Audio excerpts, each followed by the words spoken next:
ছাত্র জনতার গণ আন্দোলনের মুখে আওয়ামী লীগ সরকারের পতনের প্রাক্কালে বরিশাল সিটি কর্পোরেশনের সাবেক মেয়র ও শেখ হাসিনার ফুফাতো ভাই সেরনিয়াবাদ খোকন আবদুল্লার দেশত্যাগকে ঘিরে সামনে এসেছে একের পর এক চাঞ্চল্যকর তথ্য।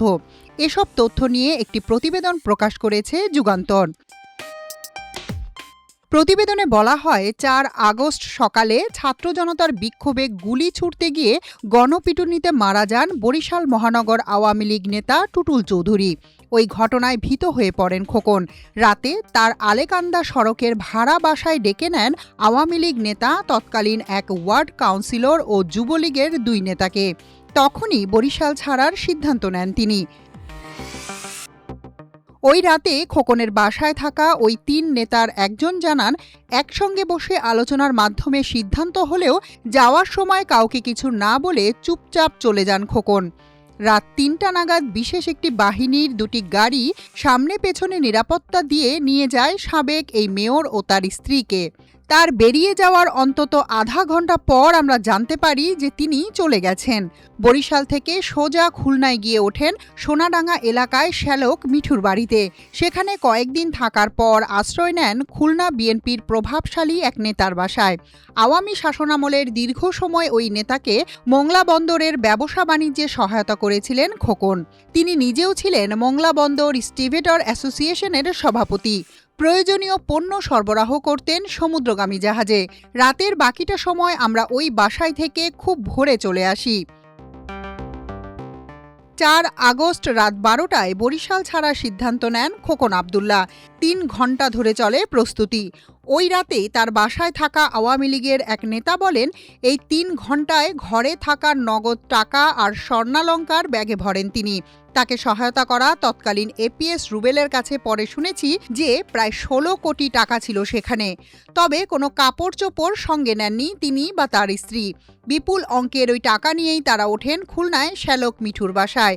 সেখান থেকে হুন্ডির মাধ্যমে টাকা পাঠানো হয় ৫ আগস্টের পর মালয়েশিয়ায় পালিয়ে যাওয়া এক যুবলীগ নেতার কাছে। মালয়েশিয়া থেকে পরে তা পাঠানো হয় সিঙ্গাপুরে মেয়র খোকনপুত্র প্রত্যুষের নামে থাকা একাধিক নাম সর্বস্ব কোম্পানি হিসেবে। প্রত্যুষ আগে থেকেই মার্কিন নাগরিক।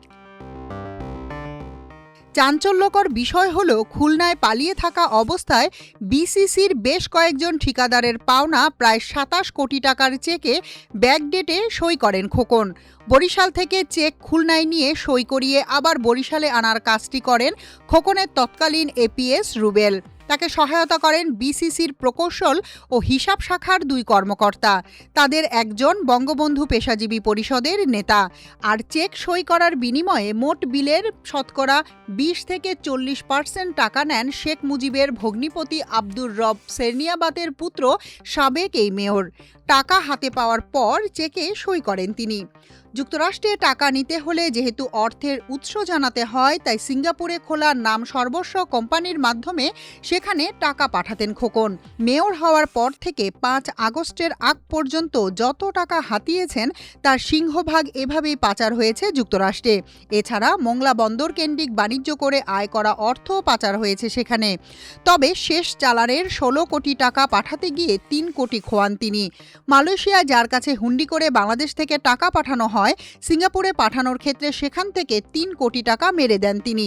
এ নিয়ে ওই ব্যক্তির সঙ্গে ঝগড়াও হয় খোকনের। খুলনায় বিএনপি নেতার আশ্রয় থেকে চলে তার দেশ ছাড়ার চেষ্টা। প্রথমে ৪ বার চেষ্টা করে ব্যর্থ হন তিনি। সবশেষ অক্টোবরের শেষ সপ্তাহে সিলেটের তামাবিল সীমান্ত দিয়ে ঢোকেন ভারতের আসামে। গুয়াহাটি বিমানবন্দর থেকে বিমানে পশ্চিমবঙ্গে। কলকাতার নিউ টাউন অ্যাকশন এরিয়া ১-এর কাছে ভাড়া নেয়া বাসায় উঠেন স্ত্রীকে নিয়ে। কলকাতায় অবস্থানরত বরিশালের এক আওয়ামী লীগ নেতা বলেন, এখানে ১ মাসের জন্য একটি গাড়ি ভাড়া নেন খোকন। গাড়ি ও ড্রাইভার তার বাসাতেই থাকত। ২০২৪ সালের ৫ নভেম্বর এই দম্পতিকে হাত ধরাধরি করে হাঁটতে দেখা গেছে কলকাতার এক্সেস মলে। কলকাতা থেকে যুক্তরাষ্ট্রের টেক্সাসে থাকা ছেলের কাছে যাওয়ার চেষ্টা শুরু করেন খোকন।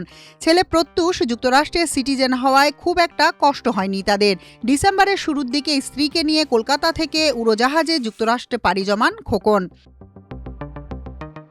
বর্তমানে টেক্সাসে অবস্থানরত বরিশাল মহানগর আওয়ামী লীগের এক নেতা বলেন, ট্রাম্প সরকারের সর্বশেষ গোল্ডেন ভিসা সুযোগের আওতায় খোকন ও তার স্ত্রী প্রায় ১৬ কোটি টাকায় নিয়েছেন যুক্তরাষ্ট্রের ভিসা। সেই সুযোগেই টেক্সাসে আছেন তারা। এছাড়া যুক্তরাষ্ট্রে কিনেছেন ডিপার্টমেন্টাল স্টোর সহ একটি পেট্রোল পাম্প। এসব বিনিয়োগ আর ব্যবসা বাণিজ্য দেখিয়ে চলছে সেখানে তাদের দুজনের নাগরিকত্ব নেয়ার চেষ্টা। টেক্সাসে প্রত্যুষ সেনিয়াবাতের নামে আগে থেকেই কেনা ছিল ২টি বাড়ি। তার একটিতে থাকছেন খোকন ও তার স্ত্রী লুনা। কলকাতায় অবস্থানরত কার্যক্রম নিষিদ্ধ বরিশাল মহানগর আওয়ামী লীগের এক নেতা বলেন, খোকন আবদুল্লাহ মেয়র হয়েছিলেন কেবল টাকা কামাইয়ের জন্য। দায়িত্ব পালনের ৭ মাস তিনি সেটাই করেছেন। হাতিয়ে নিয়েছেন শত কোটি টাকা। সেই টাকায় এখন আয়েশ করছেন যুক্তরাষ্ট্রে, আর আমরা খেয়ে না খেয়ে পালিয়ে বেড়াচ্ছি। দলের কারো সঙ্গে তার কোনো যোগাযোগ নেই বলে জানিয়েছেন তার এক সময়কার ঘনিষ্ঠরা। তারা বলেন, আওয়ামী লীগের রাজনীতির সঙ্গে সংশ্লিষ্টতা না থাকলেও কেবল শেখ পরিবারের কোটায় লোক দেখানো নির্বাচন করে মেয়র বানানো হয় খোকনকে। এদিকে মাত্র ৭ মাসের দায়িত্ব পালনকালে নানাভাবে শত কোটি টাকা হাতিয়ে নেয়ার অভিযোগের তদন্ত করছে দুদক। মাল্টিমিডিয়া ডেস্ক, আমার দেশ।